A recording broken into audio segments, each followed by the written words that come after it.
So look, thank you for coming out this morning. New venue for us, so good to explore those. I think this format for us is quickly becoming one of our favorite. I think most of you have been to one of our founder spotlights before, but just a great opportunity to dive into Oliver's experience at Swytch. We can grill him a little bit on all aspects of it.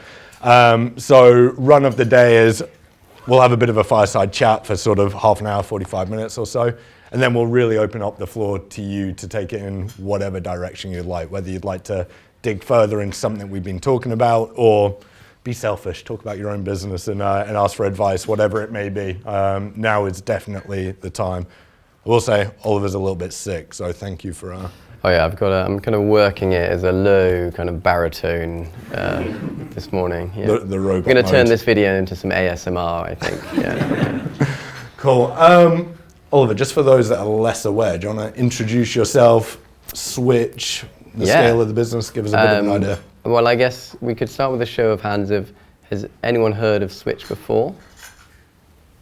Decent, yeah. And is that from the video? How many people, hands up if you've seen like one of our videos.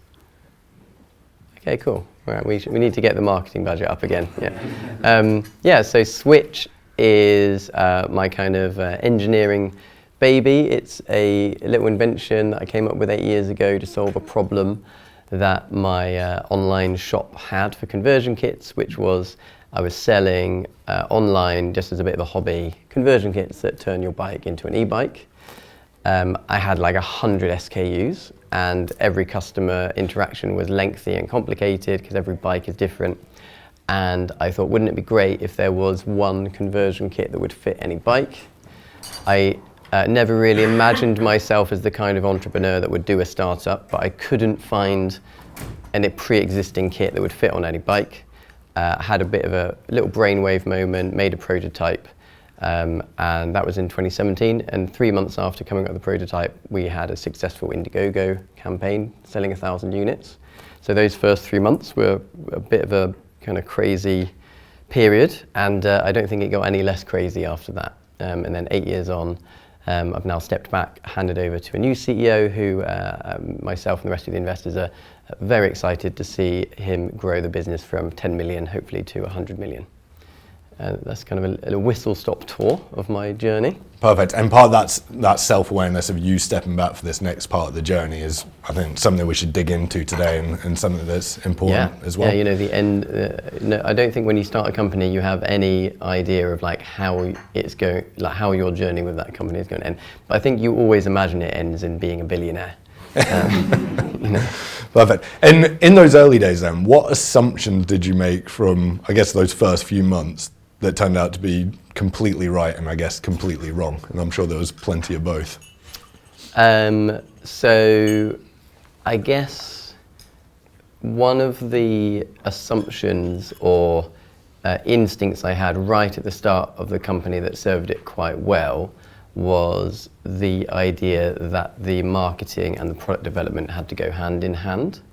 And before that point, I'd been running a little online shop with the mentality of all I need to do is make a good product and everything will just work out.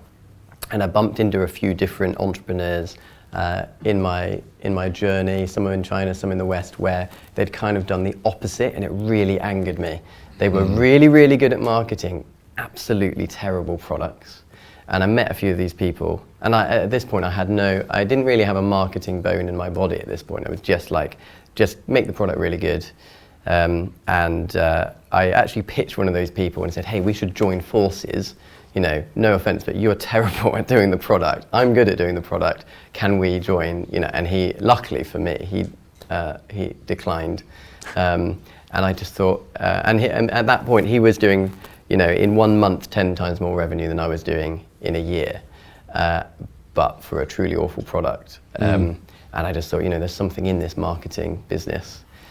So I took it upon myself really just to figure out how he was doing Indiegogo campaigns really successfully. And I just thought what he's doing is not that hard really. Took it upon myself to figure that out.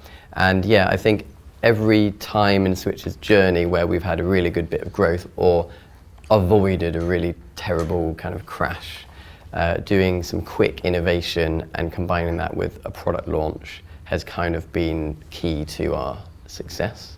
And what's always made that successful was having the mentality of making sure that the product we were selling was what people wanted before we actually made it. And so one thing Swytch never did was take a risk or a gamble on a product to develop it, go to mass production, deliver it, without thousands of customers already waiting for that product that had proved. We had lots of failed product launches behind the scenes, but no one ever knew about them because we were launching at a price point or features or whatever behind closed doors to like an early access list, found that the combination of features or price wasn't right, it wasn't successful, back to the drawing board. 2 weeks later we try again with a slightly different prototype or a slightly different strategy. So Swytch has had lots and lots of failed product launches, but you don't know about any of them. You only know about the successful ones. Well, let's find out.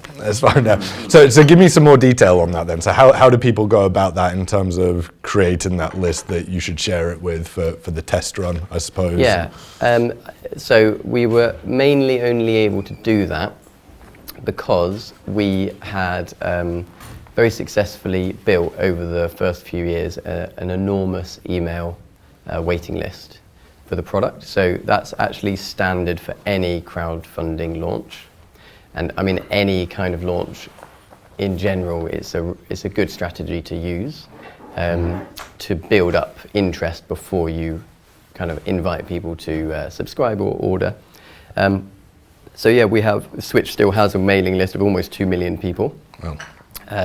And you know, the email metrics we've had have always been incredibly good.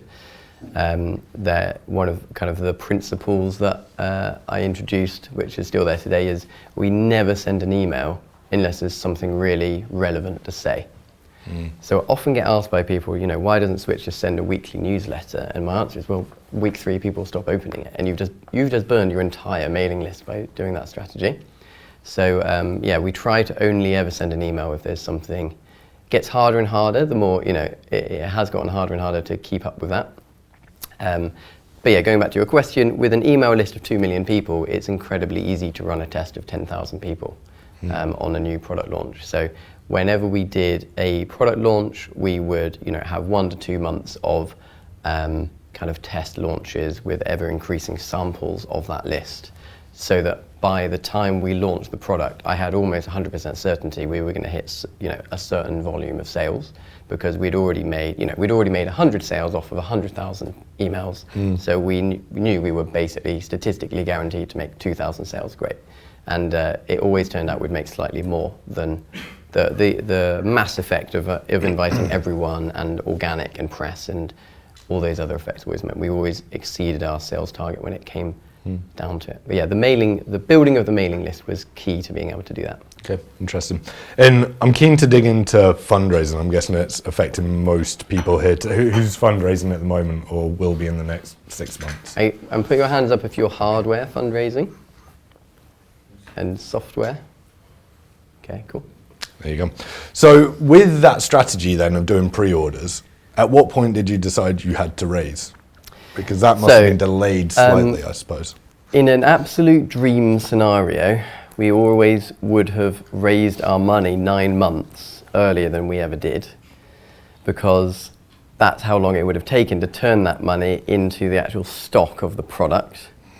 In actual fact, what always ended up happening was the point at which we were able to build that critical mass of interest to raise the funding was almost concurrent with our product launches.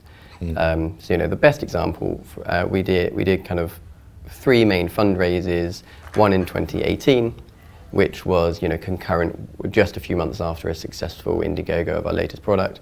Another in 2021, which was concurrent with our latest product launch.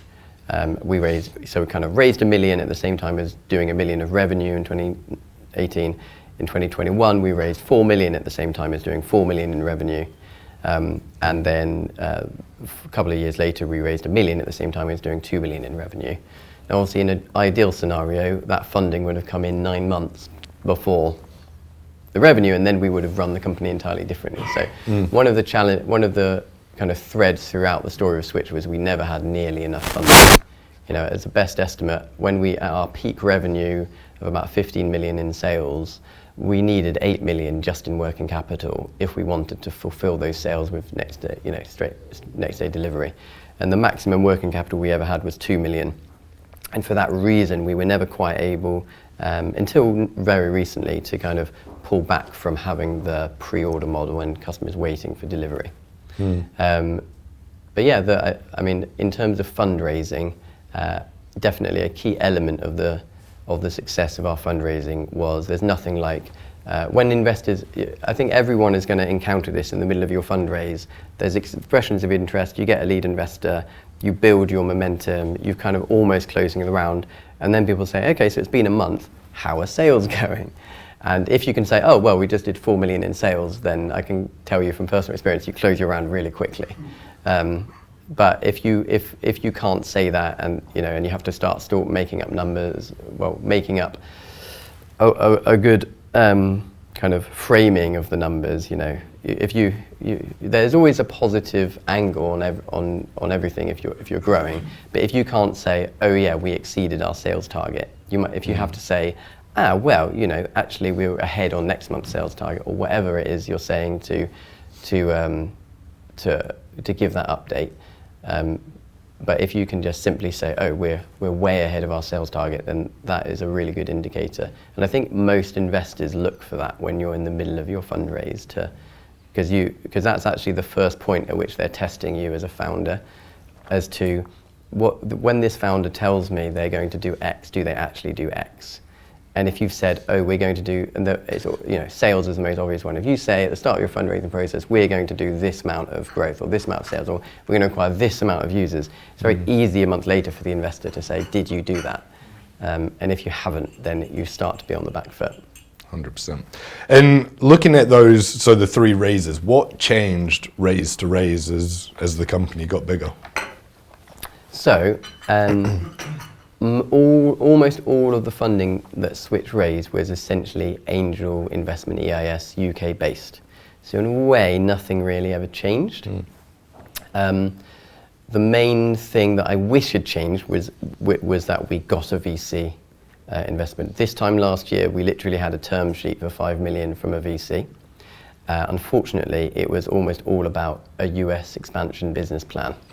And then 2 months later, that just got completely trashed. So that was one of the, in the last 3 years of Swytch, every year some kind of big headwind came in and stamped all over my plan, and I had to kind of pick up the pieces and rethink things. So, so this time last year, I probably would have told you, oh yeah, we're going to raise VC funding this year, no problem, because we had our first term sheet, it was looking really good. But prior to that, we'd only really ever had expressions of interest from high net worths or family office or angels. And so all of the funding rounds pretty much followed the same cadence. And as I mentioned before, we were lucky enough that we always had some massive traction number to just slam on the table and just say, we've just done 4 million, so let's close this round. We've taken in 4 million of revenue. There's a risk here that if you don't invest now, we won't even need your money. So you better invest now before it's too late. And arguably, in those instances, if it weren't for the business being so working capital intensive, we actually could have, if there were other ways to raise working capital, in all of those instances, actually, we probably could have just said, we don't actually need the funding now. In almost all of our fundraisers, the funding was just for working capital, which is in itself an interesting conundrum, because you shouldn't really have to use equity for working capital. But unfortunately, it was just too, post the Silicon Valley Bank era, it was just too difficult for us to raise debt for our working capital. And were there particular legal structures that you either kept in mind at the time, or looking back think, actually that would have really helped, or perhaps it hindered it? Our fundraisers were all just really, really simple. One class of shares, EIS eligible, 50% usually came from our existing angels. We were really lucky to have a super strong investor base from the beginning, most notably Green Angel Ventures and a few other startup angel clubs who really stuck with the company and participated heavily in the last funding round.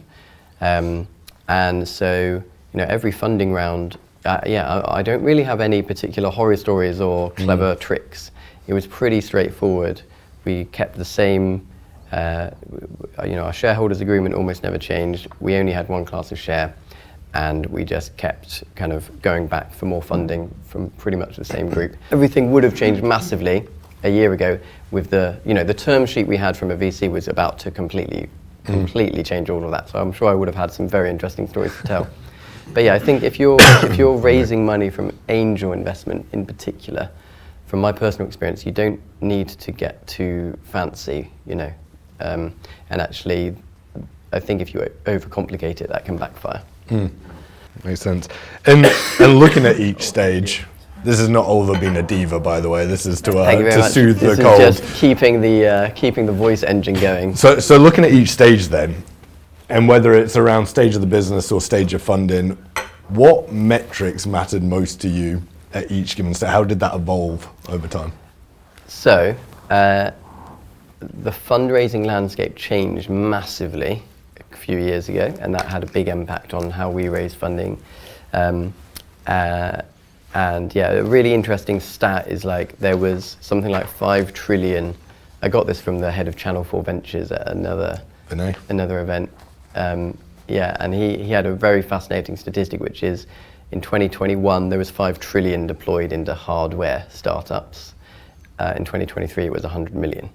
So massive slide. So I don't want to scare any hardware founders, but it is a different landscape right now.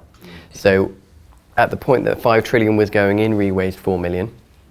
And the key unit metric, honestly, there was revenue and revenue growth rate. We had grown from 2 million to 8 million in almost only a year. So we raised 1 million and grew from 2 million revenue to 8 million with that million. We then got 8 million to 15 million. And so we had an incredibly good track record of revenue and gross profit. I think so our unit metrics in those respects were all really good. But the landscape changed massively in those couple of years. And my personal experience was you went from it being valid to if you hit your kind of gross profit and revenue targets, you could still be able to raise funding even if things weren't quite going according to plan with your net profit margin, because people would still extrapolate that forward and understand, well, look, you've got scale is going to fix everything. But then we just found the investment market almost drop away, and the question, are you cash positive and are you making a profit already, basically became the number one question. And so we spent 3 years just about staying break even, but never quite managing to get to profit. And that ultimately came down to we had invested in growing a really, really fantastic team with a really good leadership team, which a couple of years ago was the biggest problem the business had. I was basically doing everything with my co-founder. So when we tried to raise funding, the biggest problem we had was, well, how can we invest big money in such a small team? How are you going to cope? So we built the leadership team, but then at that point, are you making a profit became the number one question. And now because we had an expensive, not overly expensive, but because we had a team, we were making a big gross profit, but not a net profit. And just the lack of a net profit became our biggest downfall with really achieving the next stage of funding that we needed. So we very much got stuck in that Series A to seed funding gap, where we got a bit caught out in, I think you asked earlier, what's the biggest assumption that turned out to be wrong? And I think like a lot of other founders, I assumed that kind of gross profit and revenue and hitting our operational goals was going to be enough to continue being able to fund the business enough. But it turned out that without a demonstrable net profit, we were never we raised enough funding to keep the business growing, but never enough funding to really run the business, how it needed to be run. So in that phase then, so which of the early team members had the biggest impact? Looking back, which would you now over-index on and hire in earlier, I suppose? I think the Swytch team was always relatively balanced, where there was no, between R&D, marketing, operations, there was, that which includes customer service. There was never one team that I think we massively over-indexed on. what I think we did do that could have been done differently, but arguably only with the benefit of hindsight, is we always invested ahead in our team. So I was always looking at the revenue for the following year that was very achievable. We were always quite conservative with, coming off a 300% revenue growth year, we sometimes forecast like a 50% revenue growth the next year. So it was always quite achievable and conservative, never always hit due to quite a lot of headwinds and other factors. But I was always basing the team cost on what a conservative estimate of what the revenue is going to be next year. And a rule of thumb that never changed was 15%, which just happened to be the number for our business. I figured that out almost in year 2 of the business. 15% is what we can afford to spend on our team. And we've always spent 15% of next year's revenue on our team. And as a result, we were typically always overspending between $500,000 and $1 million on our team. So I think just over-indexing in general in the team was a good strategy 5 years ago, but my advice to a founder now would be to just be really careful about living within your means, because unless you're in, AI or whatever, I think there's a lot of scrutiny at the moment from those giving funding to make sure that you are already generating a profit, already cash flow positive. And my favorite mantra is the best way to raise money is to not need it. As soon as you desperately need funding, it can be very, very hard to get it because investors are thinking about the downside. As soon as you actually don't need the funding, investors suddenly are actually worried that the valuation the valuation is too low, and they should get that valuation now before you achieve more growth and come back with a higher one. So just on that, I love that rule, by the way, the 15% rule, but looking back on it as well, how do you know if you're hiring or if you have hired too early or too late, in a sense? Well, I guess I don't think you can ever know for sure, but my advice would be, honestly, just look at the bottom line. I think the way that I had to run Swytch the last few years was being very, very sage and realistic, and just asking, how much can we afford to pay people today based on the revenue we're making today? And the last 3 years of running Swytch was every year I had to make some really tough choices and had to do a lot of downsizing of the team and let go of some really amazing people.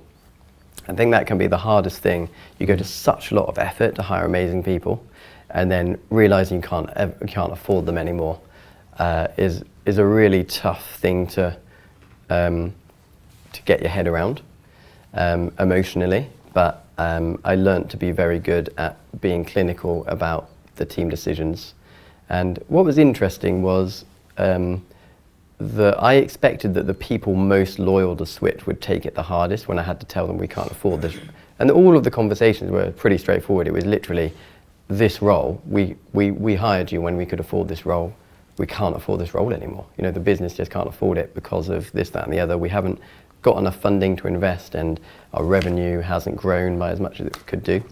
And I was pleasantly surprised that the people most loyal and most dedicated to Swytch's vision always took it the best, because actually they actually cared a lot about the company surviving, and so they were the most understanding. Interesting.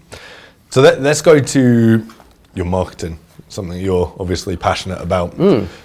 What parts of that? So obviously with Swytch, you got it to scale, and it's continuing to do so, not with unlimited budgets. So what did you choose to really focus on, and what did you deliberately ignore? So the thing that was perhaps not so secretly behind the growth engine of Swytch was our video marketing. We got very good, in particular myself and Dimitro, my co-founder and CTO, we got very good at making what looked like high budget, high production videos in-house with virtually no budget. If you can be in the video yourself, that saves an awful lot of money. And if you can edit the video yourself, it saves an awful lot of money. We kind of stumbled into it, I think, because of the legacy effect of our early success was in doing these Indiegogo launches. A prerequisite for doing an Indiegogo campaign is like the first thing you do is you make the video. And we always had a lot of fun making the videos. There were just so many umbrella effects of our successful video, which the video Swytch made, I'm now calling hero videos, which is a relatively established term, but the definition of a hero video is essentially just one headline video that covers everything about your product and your company and your team and your vision. It almost necessarily overlaps heavily with your pitch deck. So, it's a pitch to investors at the same time as customers. And one of my other favorite mantras is those should be the same. So an investor will want to invest in your business if they can inherently see why customers want to buy your product. So if you get that right, both pictures should kind of be the same thing. And so the kind of real epiphany moment or nexus moment for the company was in like 2019, where we almost ran out of cash and we were forced to do the video for our product launch on a complete shoestring. We did the whole video for $2,000, which was just 4 days of a videographer's time, and we just did everything else. We kind of like starred in the video, edited the video. I don't think we ever would have chosen to do that if we weren't so cash strapped, but it turned out to our advantage because that one video and all of the videos that came after it, they were all kind of versions of remakes of it, just generated so much growth for the business. Like the number one thing it did was it was just always our best marketing asset. People would watch our marketing video the full 2 minutes to the end and then comment on YouTube, wow, this is the first video I've ever seen to the end. We got loads of press. We were on the Gadget Show, we were on the BBC News Tech Show, Sky News. All of those press interactions came from a producer seeing our video and then contacting us. And we even got investment. One of my favorite investor stories was a family office that backed us multiple times. The head of that family office was a cyclist in Italy, saw our video and literally just emailed me out of the blue and said, I want to invest. And I had to say no because we weren't raising. And then a year later, I got back in touch and said, hey, we're investing. Would you like to invest? He invested $500,000. Easiest fundraising we ever did. And there's, I think, hundreds more behind the scenes examples of like the ripple effects of that making that one really good hero brand video had for us. And the impact of that was that, almost disappointingly, I don't have that much to say that is super insightful about our marketing, other than the simpler your marketing strategy, the better, if you can have it simple. And our marketing strategy was show that video to people. End of strategy. So we just showed that video to everyone. And what we learned was, for the same cost of finding, and I call Swytch's strategy a demand creation strategy, not a demand capture strategy. Demand capture is very, very expensive and it doesn't matter that much what your creative is, because you're basically saying, hey, you want this thing, we have that thing, would you like to buy that thing? And they compare you to competitors and maybe buy yours. Your asset, your creative there is not as important as just your price and your product and your brand. But instead of finding that one person that already wanted an e-bike conversion kit, which was basically no one, we were able to get that video seen by 10,000 people, of which maybe 10 then go, oh, I want a conversion kit. And so it wasn't a viral video. We've never had a viral video, but it was like a kind of an engineered virality where the money we put behind that video, we generated 15 to 20 million revenue off of about $1 million of ad spend over the course of a couple of years, just because the video just had such big effects. As an example, we might have spent £10 to show it to 1,000 people. Maybe a couple of those bought the product. One of those people was a producer for BBC News, and then that got us on TV, and then the TV got us another 1,000 sales. So should we go to watch the video after this? Well, you know what? We should have said that. We should do. And actually, the other thing I should mention is the first slide of every pitch deck and every pitch was watch the video. And that my best pitches were where the audio didn't work. So I lip synced the video, and everyone loved that. So we can play the video and I'll lip sync it for you. I've gotten very good at doing that. What would you not do again, marketing wise? I probably wouldn't pay for a press agency again. I think we got a good return on investment for our press, I think, compared to benchmarks. We spent like a few grand, between $2,000 and $5,000 a month for press agency work. It scaled up and down. Some of that funding got me. I was on 3 local state US TV channels in the USA when we were really growing in the USA. So they were a good press agency, but for the money, the return on investment was never nearly as good as what I'm now helping Swytch to do from the sidelines, which is just in-house press. Because I always, the best press hits we ever got were literally me, as the founder, asking a favor from someone else and really using my kind of personal, personality and just personal brand equity as leverage to convince this press person to help us out. And I always did my research, and the best press hits we got were, what kind of press do we want? Let's go find other press like that. Contact the person that wrote that piece about whatever it was, cycling tech. Contact them and say, hey, I really like your piece about blah. We're a cycling tech company. We do blah. I think it would be really interesting to your readers to tell them a little bit about this. And that approach coming from the founder themselves is something a press agency can never really replicate. And that got us most of our standard press doing it that way. I don't think we made any drastically, there were no we never spent a big ticket item on a big cost. Actually, no, the first thing Swytch ever spent money on was 50 grand for a video. And arguably that was necessary because we had no idea how to make our own video in month 1. And that video got us the Indiegogo campaign, that got us 1,000 sales, that got us the investment, that got everything. But we then reproduced that video and better for 2 grand along the line. So I'm not sure I would say don't do that, but it's good to know that with the right approach, you can avoid spending 50 grand on a video by just working with the right people or doing it, having the right idea and doing it a bit in-house. So working our way to the next phase for you, stepping back as CEO, let's think about from the day of launch up until today, or the end of last year. How did you have to transition as a leader through each phase? How did your role change? Obviously, the biggest transition was building a leadership team to do everything. And I mean, the main beneficiary of that was me. I'm a chartered accountant and I was the CFO of the company for 4 years. 1 month a year, my life was utter hell because no bookkeeping agency or we had various different agencies, outsourced, CFO, fractional services. They never got the numbers right, actually. I always had to, and that's not really their fault. We did this pre-order model. So there's always this very complicated juggling of balancing the books between we've got all of this stock on the water, all of this stock in the warehouse, all of these customer deposits, and getting those numbers right was always quite complicated. So I couldn't have been happier to hand over the CFO role. Me and Dimitro used to do all the hiring ourselves. That was the thing that I was worst at. I find hiring people so difficult. If you've ever done, it's interesting, when you're applying for a job and doing a job interview, you assume naively you're the only nervous person in the room. But once you start hiring great people, you really feel like they're testing you too.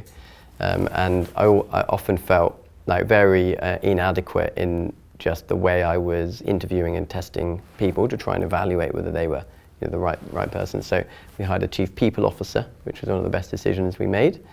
We raised 4 million in 2021 with a very small team where me and Dimitro basically did everything with, kind of low management and staff. We had a COO, me, Dimitro, and Charlie as COO, kind of pretty much did everything.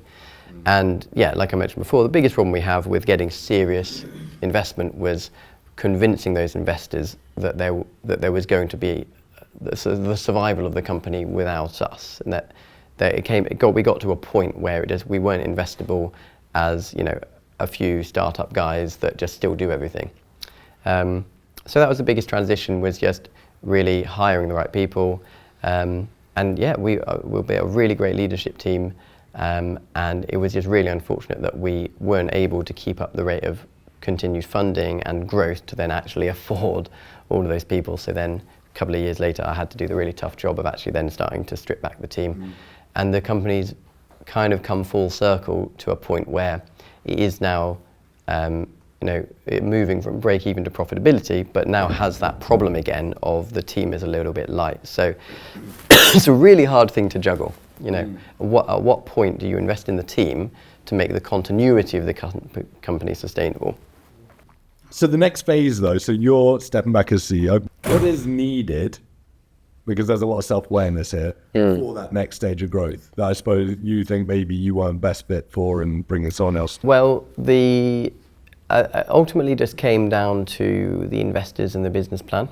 So there became a little bit of a difference to the way that I envisioned continuing to grow the company, which was ultimately more of the same, more product innovation, product launches, and kind of succeeding through growth, versus the investor view, which was that we needed to actually just profit from what we'd already built, be a bit more conservative, and it was really hard to know which of those was right. But ultimately, the right answer is, well, who's putting their money up? I think if I had millions to my name, I might have actually backed the company to go on the vision that I envisioned, which, yeah, again, would have involved launching a lot more new products. We still have a very exciting product pipeline, but just not the funds to bring them to market. But no, we're lucky that we have an incredibly loyal, dedicated investor base. They've invested in the company for a business plan that I am just not the right person, not the best person to do it. I'm completely aligned with it. I think the best thing I did last year was to set the company up with much lower overheads, without the leadership team, without a lot of other employees, cutting loads of the other non-staff overheads, keeping everything going, so that the company's break even at a lower revenue, and is now really well placed for growth. And the guy Paul, who's now running the company, categorically has better experience, better place than me to run the company as it now is. I guess my kind of legacy with Swytch is I grew it from 0 to 10 million through a lot of kind of innovation, growth hacking, product launch, product development, marketing hacking. The company right now just literally needs to, it is profitable as long as it hits its revenue, as long as it keeps hold of its revenue. And then it needs to grow that revenue in a sustainable, slow way. And Paul has experience growing a 10 million company to 100 million. And he fell into our lap because he made a lot of money for our chairman. And yeah, he's just the perfect person at the perfect time.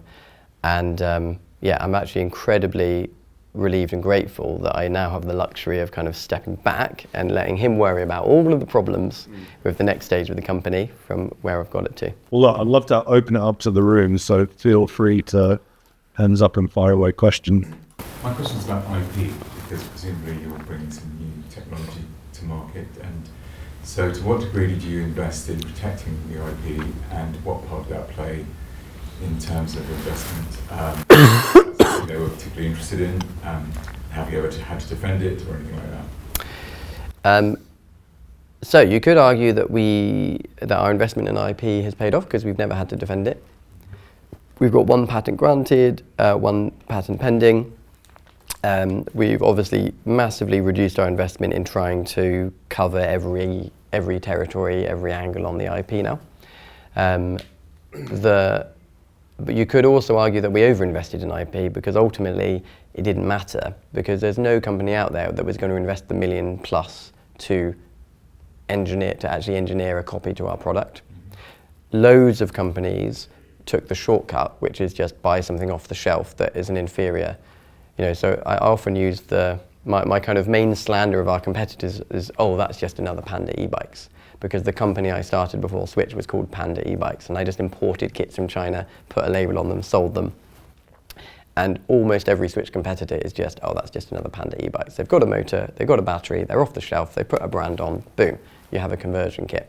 But they don't fit any bike, they're hard to install, they usually have legal safety issues.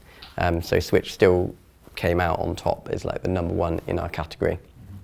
And yeah, and I think the main protection is kind of obvious when you think about it, but the thing that we invested more blood, sweat and tears in was just not making it easy for anyone to copy our product. So we kept a very strict control on all of our plastic tooling. That was always in a different location to the company that would put it together, which was in a different location to the company that would assemble. So if someone actually wanted to copy our product or get a close copy, they would have to go through all of the pain that we went through of getting the tooling right. Because with metal, plastic, hardware parts, there's so much that can go wrong. And a small thing going wrong can be devastating to the product itself. So I think the most likely thing, if someone was really trying to copy us, would be that they'd copied the architecture that we have patents over, they'd done it in a slapdash cheap way, so the parts didn't fit properly, or didn't have the right tolerances, blah, blah, blah. They would put out an inferior product that would then fail and damage our brand because people were buying a bad version. You know, I think that's the horror story that's most realistic. Not that someone actually makes your product as good as you or better, but that someone is able to make a close but inferior quality version of it. But yeah, luckily we never even had that, and I don't think we ever will, because just the cost and effort of doing that is so high. And because we're already, you know, the market size of e-bike conversion kits is about 5% of the e-bike market size in most countries, and at our peak we were 12% of the whole e-bike market in the UK. So we were such a dominant player in our niche because we were creating the demand, not capturing it. We were introducing e-bike kits to people that had never heard of them, so they were considering us versus nothing as opposed to us versus our competitor. So the combination of high barrier to entry in terms of cost and effort to copy our product, and just we were such a dominant brand, I think played into just no one has ever tried. Even in markets where we haven't invested in the patent, no one's tried. Yeah, thank you. Hey, thanks. I'm Matt from Biotree. Hi, Matt. Making hard solutions. Okay, a couple of questions quick. So diluted shares and how the investors see this, and has there been any issues as you've raised many rounds? I would like to understand if there's anything. And did you personally have an exit strategy? So my exit strategy always started with, we had various exit strategies, but they all started with the same critical path, which was making a profit. And so that was always the kind of the first step. We never had an exit strategy that involved like selling for someone else to realize our profit, although we started to consider that later on. So, you know, as an example, there are lots of businesses that have, so for instance, we chatted with one of the major bicycle retailers in the UK who wanted to get into conversion kits, and we were the obvious choice for them. I think there would have been a very interesting exit there once we had made a profit, but they weren't interested in buying or investing us at our valuation at that time without us having realized that profit. So whether it was exiting to a bike chain or exiting to a brand that wanted better e-bike technology, or just exiting to, you know, an umbrella company that wanted to enter the e-bike space, we chatted with loads of potential buyers and acquirers from all of those different universes. So I think, you know, a relatively conventional exit was always on the cards for Swytch, but I think this says a lot about the market volatility or the funding landscape at the time. The first point we fell down with all of those talks was, well, we were either break even or almost break even, not actually profitable. And so all of those talks, they kind of wanted to wait a year to see if we managed to achieve our profit. And for various reasons, like most recently, the Trump tariffs killing off half of our revenue overnight, we managed to, the last 3 years of Swytch were a story of essentially growing to get back to break even after lots of headwinds assaulting us. And then your other question was around dilution. What that makes me think of is a thing that I had noted down that I wanted to try. One of my bits of advice I thought I'd try to sneak in somewhere, so I'll sneak it in now, is the pitfall of raising money at too high a valuation. So I think what's interesting is when you put a valuation out there to your investors, to some extent that is you as a founder kind of putting some stakes down on the table. The higher the valuation, the higher the stakes, because it's like a broadcast of your confidence level of how far you're going to take the company and your vision. And we raised money at 42 million pre-money in 2021, and we were on an absolute tear with our growth at that point. So was the market. Everything was going well. I was incredibly confident about getting to 100 million revenue, and investors believed it. But what I didn't know then is the pitfall of having your valuation too high is, and take this advice as you will, but if you do have a lower valuation, it's a bit of a hedge for you as a founder against things not going quite as planned. Because once your valuation gets to a certain height, if things don't go quite as planned and you come back for money, not having quite achieved what you said you were going to, whatever the excuse is, we were incredibly unlucky with the market and other effects. But it doesn't really matter what the reason is. If you come back needing money, it's very hard to keep that valuation or go higher. And as soon as you're raising a down round, it can become a bit of a death spiral. You won't raise, people see the valuation, people see that dilution is detrimental to the share options pool and everyone in the company. They see that tailing off of growth is like obviously a negative trend. And so just as an example, if we'd raised money at say 10, 15 million instead of the 40, I think we could have raised again 2 years later when we needed to. And actually the company would be so much more successful now, because the main thing that went wrong for Swytch was just not having enough funding for us to implement the business plan. And you've had investors that have invested again. Yep, and they invested again. But you renegotiate their rate. Yeah, you have to. You have to take the best price that your lead investor will give you. So we're incredibly lucky to have got the funding we needed to survive and grow, but we never got enough funding in the last 3 years to really keep the vision and the growth going that everyone wanted. Is that because you're making money? Say that again? Is that because you're making money in a way? I guess so, yeah. But I do think that one of the thorns in our side was I had been too successful at raising money, and so it was really hard to get more money. And not to mention just the bottom falling out of the hardware, investment landscape. But yeah, something to consider is when you're raising money and you're worried that your valuation isn't high enough, it's worth remembering that there is an upside to having a lower valuation, which is if times get tough, you will find it easier to get more money to keep growing. And having a linear growth rate is a lot better than going like this and then going like this. And you don't know what is going to happen with the funding market. I certainly didn't. So that's an interesting thing to consider. It's worse for dilution, it's worse for lots of other things, it's worse for your ego, but it will be better for the longevity of the company. And I remember vividly one investor saying, I'm going to invest, but I do think your valuation is too high and you've got to be careful because that valuation is going to come back to bite you. And I thought he was chatting nonsense at the time. I just couldn't really understand how that could be a bad thing, but now I do. Seeing how well, the benefit is less dilution, so there's more of the company to sell in future, right? So that's the benefit, but the negative is, because obviously as soon as you reach over 50% dilution of your cap table, you start to become uninvestable as a business because people were like, well, who's running the company? How are they going to benefit, It's not working capital. Yeah.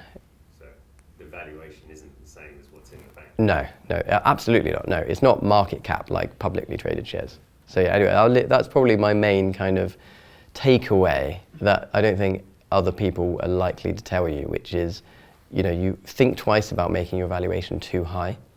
If you've got 100% confidence you're going to deliver and then more, I'm sure. But if there's any ounce of you that's worried about, okay, but what if stuff goes wrong, and obviously the counter to that is, well, just raise 10 times more than you actually need. Which leads me on to the other thing that really stuck with me in the founder journey of fundraising is there's this kind of paradox of you have to tell investors exactly what you're spending the money on, okay? But investors also want to know that you've got more than you really need. So how do you play that game of convincing investors that you both need and don't need the money? Because if you say I need the exact we need is 5 million to do our plan, and you raise 5 million, investors are going to worry, well, the minute something goes wrong, you're going to come back and ask for more money. So they're going to want you to have 10 million, like roughly double. But then when you say you need 10 million, the first question an investor will ask you, well, what's it all for? I'm not going to put money in your bank account for you to do nothing with it. So that is just an interesting conundrum to solve. I don't know what the answer is, but I did very strongly feel that the worst thing you can do is spend your investor money too quickly, because you can't get it back. Was that hand up? Yes, it was. I'd love to know how you built your database. You mentioned you got up to 2 million people. Where did they come from? They came from about 500,000 to 1 billion video views, because our video got so much reach, and a really good landing page strategy where we gave people a discount for joining the waiting list ahead of launching a new product. So as I call it now, we had a hero marketing campaign, which I'll do a short kind of like self-promotion in a second for like what I'm now doing. But basically, Swytch's success was one video, one landing page, made 2 million emails happen. It was a short, simple, punchy hero video, a very short, simple, punchy landing page. And yeah, we got incredible we had up to 60% open rate on those emails. So really highly engaged waiting list. And yeah, and again, there was nothing particularly clever about our marketing strategy. It was just show everyone that video, show lots of people that video, send them all to this one landing page. And time again, I just found that whenever we tried to get clever and have, a custom video, trying to have this particular audience in the video for this audience demographic, etc., the cleverer we got, it just came back to actually that one landing page is just the best for everyone, and that one video is the best for everyone, and just doing it, keeping it simple, tended to work the best. And did you put, spend behind that video? Was that yes. On like Meta or? On any platform, yeah, Google and Meta. Okay. Yeah, so spend had to go behind the video, but the return on investment of the spend was just incredibly good because it was an interesting video that people enjoyed watching. And that was my, throughout Swytch, that was my number one rule was, I was often told by marketing professionals, oh, you need to do this, you need to do that, you need to make sure, you need to focus more on brand. But actually, our golden rule was just make it interesting. So sometimes there would be parts of our video that maybe a marketing professional would say, oh, that's not really building your brand well, but it was interesting, so people watched it. So yeah, interesting first and everything else second was kind of our philosophy for video. Cool. Joe? Could you just explain a little bit about what you were saying, your initial growth engine and the plan with launching new products, and new video, go to the waiting list, get them to buy it. Can you just, because I don't really understand how you were launching multiple new products. Like I remember going on the Swytch website once, I think you had 2 products, and that was what was on offer. And then how is that different to now what the strategy is, the new CEOs doing? I think the main difference is that the kind of the risk reward kind of bargain that the company made under my leadership was, the positive side was, well, let's sell this thing before we actually make it. And then if we're not selling enough of it, we'll change it and improve it until it lands. So just always making sure that the product we released already had buyers waiting for it. And there were countless times where we changed things before launch, or paused things, brought the cost down of the product by removing features, or brought the quality up by adding features. I think the main problem the company's been struggling with the last 3 years due to not enough working capital is our delivery time is just too long. So the main, it oscillates between 2 months and honestly 12 months. Yeah. There were times where we launched a brand new product that we hadn't even gone to tooling yet, where we advertise, we would launch in September and advertise delivery in April, May. and most customers would get it in April, May, because we air freighted things to catch up, and then others, would have a one or 3 month delay on top of the original waiting time, just because of how long it does take to get hardware out there and build up inventory, etc. But that is that's the main problem Swytch has now, is trying to get back to just consistent, quick delivery times. I think largely because we had the luxury early on of mainly targeting early adopters, but we kind of used up all the early adopters now. So the people buying our product now actually don't care nearly as much that it's the newest version. They just want it now, and that is just a very complicated, ultimately working capital intensive problem to solve. And also customers wouldn't buy multiple times, right, once they sort of bought their Swytch? Well, about 10% of our sales and growing are return customers, yeah. So customers that bought a kit 3 years ago and now just want to upgrade a part of it was quite a big portion, because we have 100,000 customers. So, 10%, 5 to 10,000 sales a year will be to people that have an old generation who are upgrading. Anything else? Yep. Really keen to know your thoughts on how marketing has changed. It's been 8 years since you started, and we've had new technology like Gen AI videos, and then consumer behaviour, so podcasts, TikTok. Keen to know how you think marketing has changed. I think probably the key trend is that conventional marketing has just got shorter and snappier. So I think 5 years ago, when I would edit down and make really short, snappy, punchy, fast-paced videos, the feedback I would get from people would be, you need to slow it down a bit. And then I would look at the data and be like, no, you're wrong, it's fine. But yeah, that's definitely noticeable. Is mainstream companies like Currys now will put out a 10-second ad on TikTok, and that's totally acceptable as an ad. So that served Swytch well, I guess, because we have always had this. Some of our videos are really long, but only because they're like 10 videos back to back. Each section of the video is very, very punchy. So the methodology I've always had is, the video can be as long as you want without it getting boring at any point. So the pace of the video always has to be fast. So yeah, I think fast-paced video is just like the standard now. But honestly, 5 years ago, that was something that people contested, and it was believed that one of my theories has always been just being interesting is the #1 job for a video. But again, 5 years ago, I think conventional wisdom was like having an emotional connection and presenting a premium brand is the purpose of the video. But I think what you've got to ask yourself is your video serving viewers or acquiring viewers? So if you're delivering people to a website to then watch your video, and you're confident they will watch the video, then fine, you can take that approach. So TV ads are a bit like that. People were being force-fed the video in an ad break. So you can take that approach of, okay, we're force-feeding some people, let's make sure we have a premium brand message and a memorable message. It doesn't actually matter if the video is entertaining to watch or interesting. It could annoy the hell out of people, but as long as they remember it.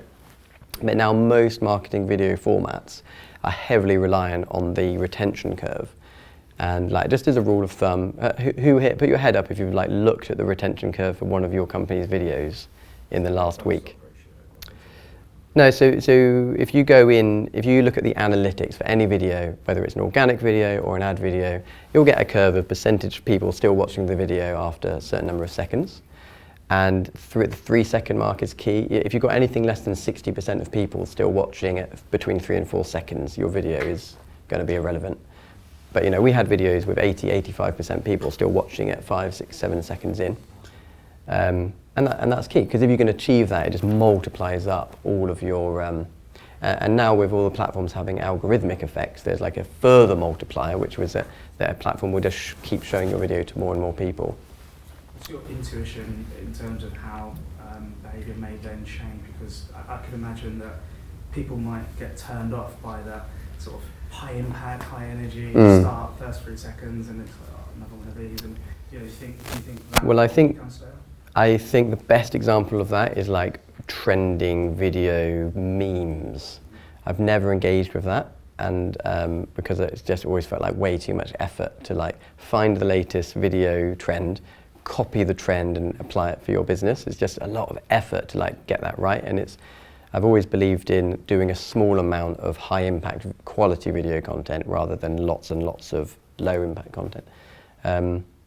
But I mean, my prediction would be though that the trend is not going to reverse that much, that people, whether fortunate or unfortunate, just the general mass market have been trained on short attention span, short form content, and that is what people engage with in general. Can I challenge that? Go ahead. How many of you here have left Instagram in the last 12 months? Oh, we'll leave it. Yeah, I guess I was never there, yeah. Cool. Anyone else? Yeah, Dan? I have a question about, sorry, really quick, about, would you We'll come ever to you do next radio, like Spotify ads? Would you ever do anything like Okay, so here's one of my marketing mantras, which is, do you need your ad to have a click or not? Now, if more than half the people consuming your ad are going to be within 10 meters of your product in the next 24 hours because you sell a chocolate bar, right? Then you can afford for your ad to not have a click. In all other cases, you've got to have a click. But you know that there are other ways of applying that, which is like, you know, if you're on Amazon, then you could argue that people are going to be within reach of your product on the Amazon marketplace. But yeah, I think podcasts are, again, an app is within 1 meter of everyone because it's there on your phone. So I think that's why podcasts do so many apps, because you're consuming it through your phone. It's instantly accessible for you, so there's just no barrier to it. But I think advertising any kind of hardware product on a podcast is a little bit challenging because there's just not that instant visual creation of the click. And with marketing, again, what I think, I always talk about the concept of a primary conversion and a secondary conversion. So your primary conversion is sales, but you cannot run a marketing campaign optimized for sales unless it's at the bottom of a massive pyramid of other campaigns getting people ready. And Swytch was fortunate to be able to shortcut that entire funnel strategy by saying, right, our secondary conversion is email sign up. So we're not going to worry about optimizing for sales whatsoever. We're just going to generate 2 million emails and they'll generate sales down the line. We figured out what's the cost per email that we can accept, which was about $3. And so as long as we were getting emails for less than $3, I knew that money we were spending on marketing wasn't going anywhere, right? We were acquiring an email for $1, it's worth $3, we've made money. Those emails are an asset, we hold on to them, they will generate money over time. But if you're advertising on a podcast, disregard sales, what's your secondary conversion? So if you spend $1,000 on a podcast ad, you need to have a secondary conversion worth $1 that you're guaranteed to get 1,000 of from that ad. Otherwise, you risk just burning your ad spend into thin air. And saying, oh, but we got 1 million clicks this year. Well, how are they? You know, they're worth nothing if they don't come back. Yeah. Oh yeah, sorry, no. You mentioned there was a lot of relief when you handed over the reins to the new kind of C-suite team. Was there any feelings of sadness not leading it yourself? And also, what's the sort of future for your involvement in the business? So the future of my involvement is basically just helping from the sidelines as a consultant. So still just doing bits and bobs here and there, specifically on the marketing. In terms of, so is your question about kind of when I hired the leadership team in the first place, or? So it's just like handing over the reins, like it's your baby, you've been there from the start. Sort of vision of where things are going, but also your involvement's shifted somewhat, is there? I think I was always very reluctant to talk about handing the reins of anything in the company to someone who might not do a good enough job of it.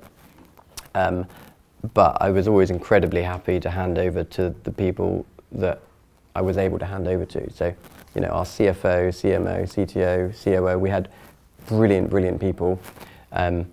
we couldn't afford them ultimately when growth started to slow. But yeah, the people in Swytch, I guess my main sadness was just not being able to keep up the the profitability levels that were needed to hold, or the fundraising that was needed to hold on to the team that I'd built. But yeah, no, I don't really have any there's no horror story of like I hired someone with a big ego and they took over and messed everything up and had to wrestle back control. Quite the opposite, to be honest, yeah. That'd be good though. Good story for next time.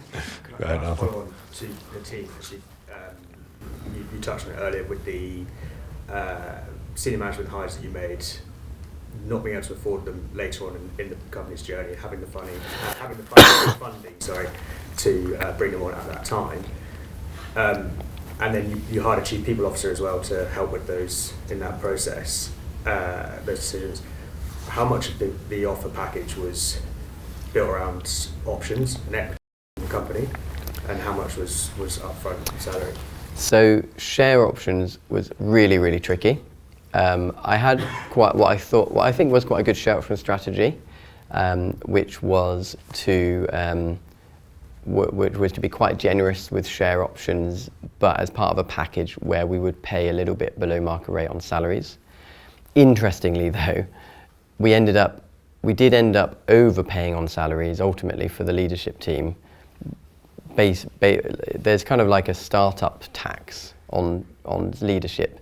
Running a startup is so stressful, and if you don't have a massive share or massive share options pool, you're nowhere near as incentivized as the founders. And so, hiring a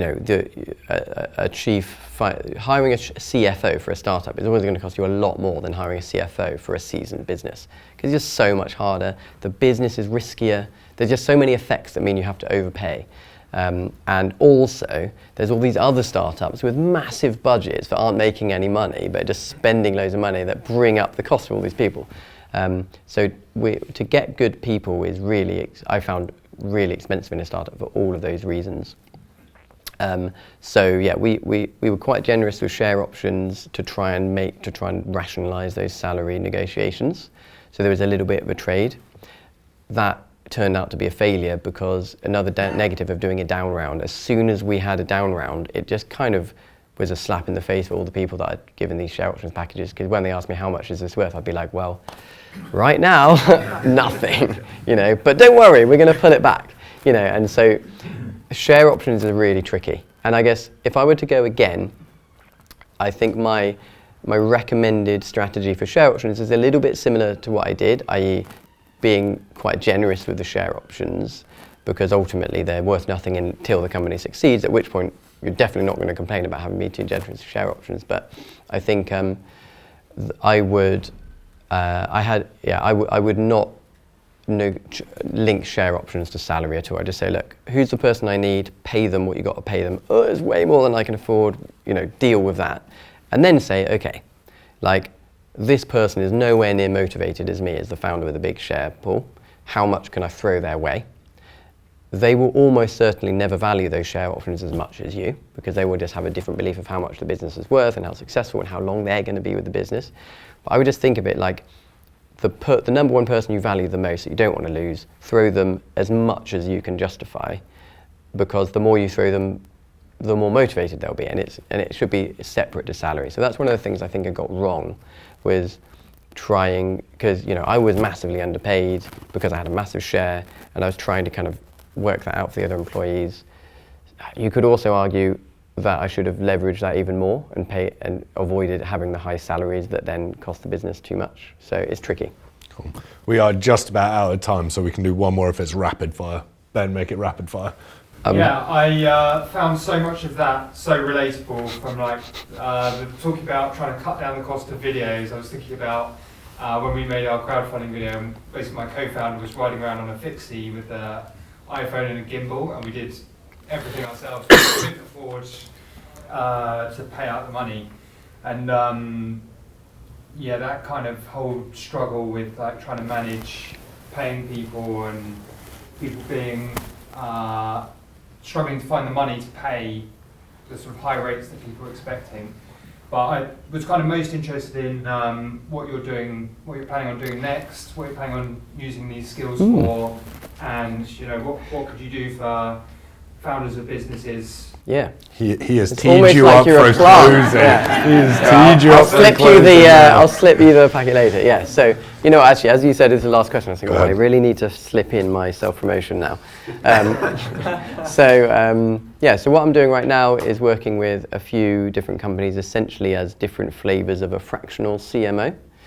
And whether that is pre-funding, helping to actually raise the funding that you need, because my kind of attitude towards marketing, as I mentioned earlier, is your pitch to your investors should be the same as your pitch to your customers. That really sets you up well. And my most successful pitches started with just showing the video.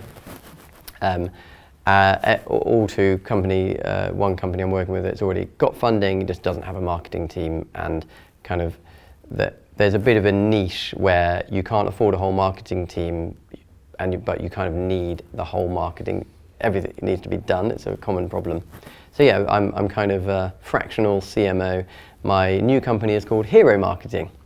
I looked into getting that trademarked. I don't think I can, but my pitch to any founder is, if you have a really clear growth goal that you want to achieve, there's lots of ways to do it.